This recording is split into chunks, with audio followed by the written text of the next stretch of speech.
we say goodbye, we can't know if this is the last time we will ever see. You should never greet someone casually or say goodbye to someone casually. And that lesson came from that experience. Every moment was so rich. Every time we saw each other and every time we said goodbye, we made sure it was a good, thorough, full goodbye. That's how you're supposed to live every day anyway. Every time you leave your house could be the last time. You're supposed to be in the richness of your hellos and goodbyes and thank yous. That kind of presence, and that kind of attention, and that kind of recognition that tomorrow's not promised. So I learned that lesson with my father. When he passed, anybody who hasn't spoken to their parents or their brother or their cousin that they had a thing with or their ex and they don't talk anymore, call them right now. Don't think you're gonna have a chance to call them tomorrow or next week. And it's like that opportunity with my father changed every relationship in my life. I've cleaned all of the relationships in my life to no regret. I do not want someone to be gone and I wish I had and wish I could have. I'm not doing that in my life. And sometimes we get stuck in these situations where we're seeking the approval of someone for our self-esteem. Yes. Self-esteem is about yourself, right? Absolutely. But we start looking to other people for our self-esteem, and sometimes we find ourselves looking in broken mirrors to get a reflection of ourselves. And the greatest tragedy is when you look into a broken mirror to see if you're pretty, and you're gonna let that person tell you about your inner qualities. And the greatest tragedy is when you look in a broken mirror and you're gonna change your face to try to look good in a broken mirror. You don't try to build a wall. You don't set out to build a wall. You don't say, I'm gonna build the biggest, baddest, greatest wall that's ever been built. You don't start there. You say, I'm gonna lay this brick as perfectly as a brick can be laid. There will not be one brick on the face of the earth that's gonna be laid better than this brick that I'm gonna lay in this next 10 minutes. Yeah. And you do that every single day. And soon you have a wall. And soon you have a wall. Yeah. And I think psychologically, the advantage that gives me over a lot of people that I have been in competition with in different situations is it's difficult to take the first step when you look how big the task is. The task is never huge to me. It's always one brick. Me too. I realized that to have the level of success that I want to have, it's difficult to spread it out and do multiple things in order to be world class. And I've made a decision, I want to be world class. It takes such a desperate, obsessive focus to excel on the level that I want to make movies. I'm realizing that in order to move people in that way, in order to touch people in that way, you really got to focus with all of your fiber and all of your heart and all of your creativity. And so that's where I am with making films right now. There was a real period in my life that I had to struggle with, we can win or I can be nice. Pick one. And different people pick different things. Right. For the type of material world climbing that I did for a big chunk of my life, it was military minded. We're gonna get that flag to the top of that hill and you are gonna help or you're not gonna be here, right? So that's one mindset.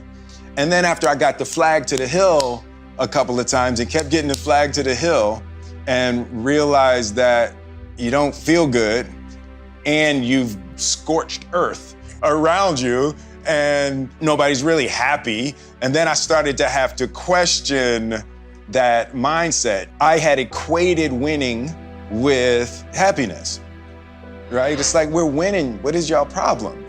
There's actually no reason to be scared. It only just ruins your day. You don't have to jump. And then in that moment, all of a sudden, where you should be terrified is the most blissful experience of your life. And God placed the best things in life on the other side of terror. On the other side of your maximum fear are all of the best things in life, you know? At the center of bringing any dream into fruition is self-discipline. You know, something as simple as food and eating. It's not about your body as much as it is about your mind. It's getting command of your mind to be able to choose actions that are in your own best interest. Every day we are choosing shit that's not in our own best interest, right? So if the world is attacking you and the world wants to fight you and the world's trying to hold you down, so you're gonna kick yourself in the balls? So you're gonna stop yourself from getting what you dream. Self-discipline is the center of all material success. You cannot win the war against the world if you can't win the war against your own mind. Greatness is not this wonderful, esoteric, elusive, God-like feature that only the special among us will ever taste. It's something that truly exists in all of us. Sitting with Ali, sitting with Nelson Mandela, it's very simple. This is what I believe, and I'm willing to die for it, period. It's that simple. Life is school. You're not getting the promotion you want at work. That's school. Figure it out. Someone in your family is sick. That's school. Life is the greatest teacher there is. You just have to be willing to learn and recognizing that your pain and your suffering is the thing that the universe is poking at, so you recognize that's where you're ignorant. You wouldn't be having those struggles in those areas if you had a deep, broad comprehension of the fundamental realities of those situations. I've been a really firm believer that first and foremost, you gotta believe. And when you believe, and if you believe, and the level of your belief will determine your ability to bend the universe. If you don't believe, nobody's gonna believe. What I discovered is how cancerous fear can be in experiencing a life. Like, you can't be happy if you're scared. So I'm really confronting all the things that I've ever been scared of, and I'm just finding this really exuberant freedom in life. Happiness is peace, it's not pleasure. And everybody thinks happiness is trying to get as much pleasure as you can get. There is nothing more agitating to your mind than extreme pleasure. It's like peace. And it's like you just come into that beautiful state of needlessness where you realize you really don't need nothing. Failure is a massive part of being able to be successful. You have to get comfortable with failure. You have to actually seek failure. Failure is where all of the lessons are. You know, when you go to the gym and you work out, you're actually seeking failure. You want to take your muscles to the point where you get to failure, because that's where the adaptation is. That's where growth is. Successful people fail a lot. They fail a whole lot more than they succeed, but they extract the lessons from the failure, and they use that energy and they use the wisdom to come around to the next phase of success. You gotta take a shot. You have to live at the edge of your capabilities. You gotta live where you're almost certain you're gonna fail. That's the reason for practice. Practice is controlled failure. You're getting to your limit, getting to your limit, getting to your limit. You can't lift that. You can't do that. Until you get to the point that all of a sudden your body makes the adjustment, and then you can do it. Failure actually helps you to recognize the areas where you need to evolve. So fail early, fail often, fail forward.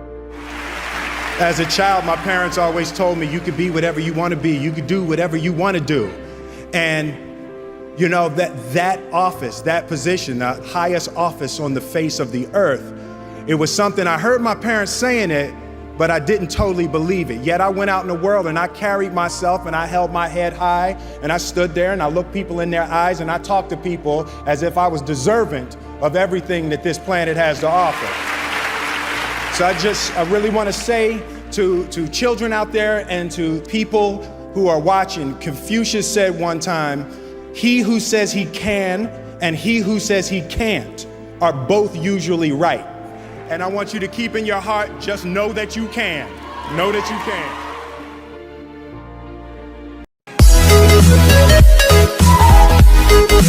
can.